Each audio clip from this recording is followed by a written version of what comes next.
Welcome to King Size Conversation, MODEX 2026 edition, where supply chain leaders come together to talk about what's going on in our industry, what's going on in business, and leadership in general.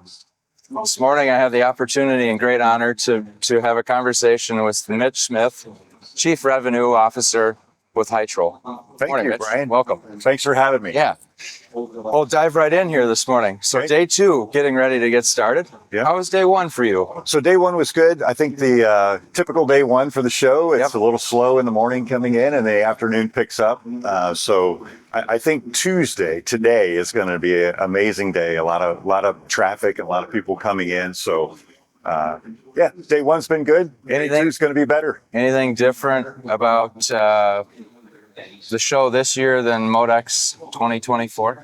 You know, it seems like there's more exhibitors this year with the additional space and I think the A corridor. A lot more robotics, it seems, and focus on that. Some software areas as well. So, as you get the chance to talk to customers, are they leaning in, super busy? Where do you see business going first half of this year and then into towards the end as we go into 26? Very interesting question for us. You know, we go to market one way, and that's through integration partners. A lot of our market intelligence comes directly from our partners. So our partners, we have small ones and we have very large ones. The very large ones, I would say, have won a lot of big business at the end of last year that we're bringing into this year. So our backlog looks good. Yeah. I would tell you some of our smaller partners, it's a little slower for them. But I would say the encouragement here is that quoting has gone up. It's grown more than 54% in the last 2 months. So we're excited to see that, and we're anticipating the second half of the year is going to be really strong. That's great to hear. I mean, we would share some of the similar positions, right? So we go through a number of different partners, channels out there, and whether it be dealer or with integrators or direct, and each of them brings like a unique position right now in the market. So the large companies have been very aggressive. Yes. And we have a strong backlog too as well. Yeah. But the back half, the quoting activity is really kicked up. Yep. So we're excited to see where things can go for the back half of the year. Transitioning into AI, buzzword, or big topic. Real deal. Yeah. What's Hytrol doing today on the AI space? So it is the real deal, I think. I think every company is trying to figure out where AI is best used within their business. We're taking the approach that because of how we go to market, we're going to deploy AI inside of software products that help our customers design and implement our products. So having ways to guide and lead the salespeople or the engineers on which products to select is really the approach we're taking. And then, of course, when we're able to get those designs and those orders into our business, how do we process those orders very quickly and efficiently inside the business? So we're using different AI initiatives there to be really for efficiency gains. Every business has employee challenges. We can't find enough of this kind of skill set or that kind of skill set. So we're trying to make sure we can employ AI to help us with that. Like AI integration with CRM. That's exactly right. And order entry and the repetitive tasks. That's exactly so to speak. Right. Using AI at all in manufacturing? So we haven't yet. Okay. We're looking at different types of automation inside our facilities and employing AI as part of that as well. Awesome. Revenue versus reality. So you're the Chief Revenue Officer. You're kind of at the crossroads of strategy and how strategy gets turned into execution. Yeah.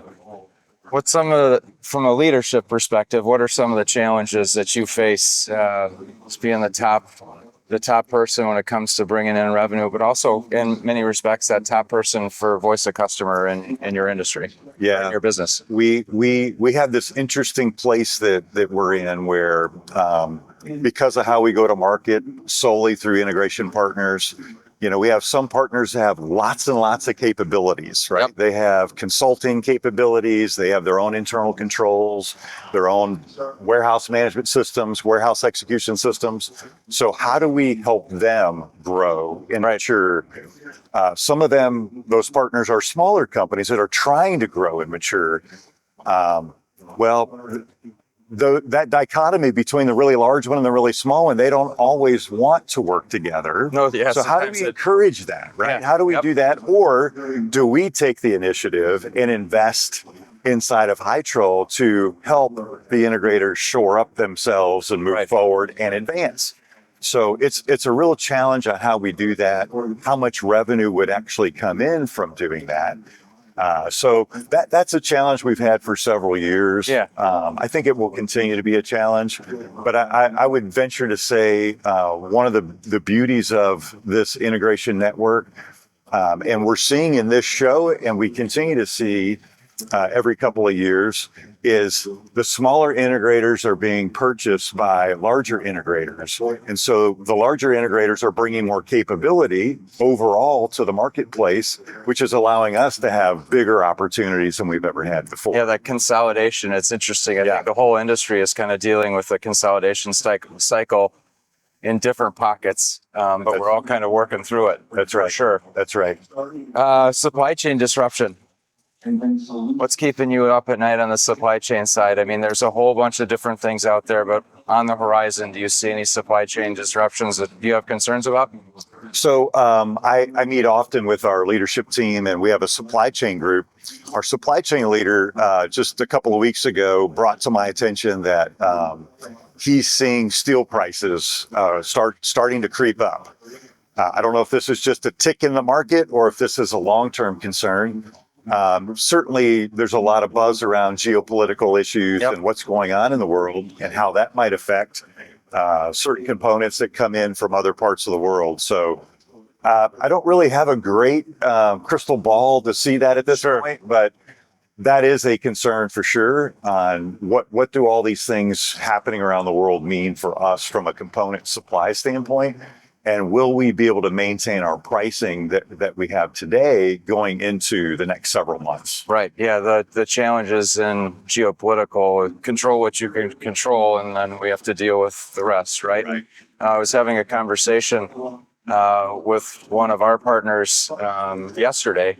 We talked about the commodities and steel space specifically, and there's a lot of outages coming from some of the large mills that kind of feel like isn't really baked in to the marketplace. We know that getting steel, depending upon who your partner is, could be on time or it could be a month late, could be 2 months late, depending upon how you're managing your inflows of material. So it is, in my mind, the closest it's been to 2022.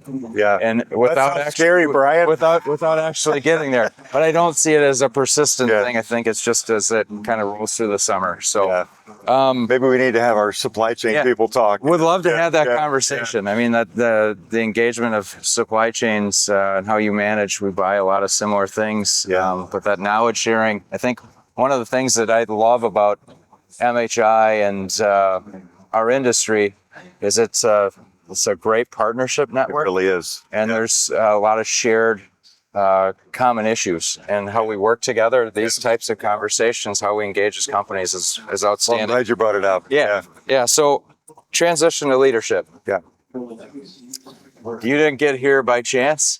In your role, you've had great mentors through your career. If you had to talk to a new student or that's graduating, just graduated, what would be words of encouragement on the leadership front as they're getting into professional career, specifically in supply chain, right? I mean, there's so many opportunities in supply chain. We're all looking for great talent. It's really difficult out there. What advice could you give to someone coming into the space? So I've fortunately, I have two daughters that recently graduated from college. So I'll just share what I share with them because I feel it's important. So what I would tell young people is find something that you truly enjoy, maybe something you're very passionate about, and then just go be the very best you can be at that. You can always pivot. a little bit and try something else, but find something you're passionate about. It's the old cliche, if you find something you love, you'll never work a day in your life. And I truly believe that to be the case. I guess I'm on my 33rd year of being in this industry. I've never been in any other industry. And it's been great. It's always changing. You can mature in a lot of ways. Yes. You can grow into different positions. You can grow into different areas of the marketplace. So whether it's steel products or automation or all those kinds of things, the opportunities are endless. They really are. That's great advice. I had someone in my undergrad basically say the same thing to me. Like, find your passion. What are you passionate about? And you won't work a day in your life. That's right. So live by that. Just talked to some college students here actually last week at the University of Wisconsin, Stevens Point in our hometown. Yeah. And that was a very similar message. So Yeah. really appreciate that guidance. MODEX 2028. Yeah. 2 years from now, what will we be talking about? You could go any place with that one. Oh, wow. So, Yeah. great question. I always think about there used to be this thing called the warehouse of the future, and people would sit down and talk about what is this warehouse going to look like? And I believed it then. I believe it even more so today. We talked about AI for just a minute, but really it's about how do we synchronize all of these things and how do they work more closely together? Right. So I kind of envision it like the director of an orchestra, right? So this director, he knows all the lines of the music and he knows how the sound and the tone of every instrument at the right time. And I believe that in the future, the software systems, the control systems, all of the conveyors, the robotics, and how inventory is managed, all the goes in and the goes outs are going to be managed by software and integrated so tightly together that the workforce will look different. I think the heavy labor to move things will be different. It'll be more about the orchestration of making all of this come together, more from a management perspective and oversight perspective. I don't know. I kind of get excited about that topic, and I think it's very possible. I think that's a great visual. What comes to mind is United Airlines did a commercial years ago. Like, kids are playing orchestra and trying to play Gershwin's song that United uses for their commercials. And it was everyone's out of tune all over the place. And then they bring the professionals in and they sit down and it's perfect harmony. Yeah. How do we get this vast space to be in perfect harmony? That's a great look for 2028. Yeah. Mitch, thank you so much for Thanks coming for having me. Yeah. Pleasure to have some time with you today and have a king-size conversation. Yeah. So Thank you, Brian. appreciate it. Have a great show. Thank you. Take care. Yep.